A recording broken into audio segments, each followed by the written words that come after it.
नमस्कार. आज आपण तिळाची चटकदार चटणी बनवूया. त्यासाठी मी अर्धा कप तीळ मंद आचेवर खमंग असे भाजून घेतले. दुसरीकडे अर्धा कप खोबऱ्याचा किस तोही मंद आचेवर भाजून घेतला. याप्रमाणे खमंग असं भाजून ते साईडला काढून घेऊ. दुसरीकडे 2 चमचे जवस ते मंद आचेवर भाजून तेही साईडला काढून घेऊ. इकडे पाव कप मी शेंगदाणे घेतले आहेत. ते थोडेसे भाजून नंतर त्यामध्ये 4 बेडगी मिरची घालून त्याही त्याबरोबर भाजून घेऊया. याप्रमाणे सर्व जिन्नस भाजून थंड झाल्यानंतर मिक्सरच्या भांड्यात घालूया.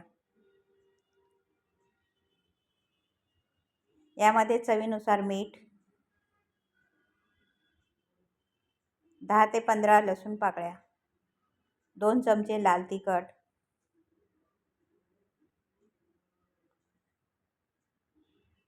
मिक्सरला लावून हे जाडसर असं फिरवून घेऊया.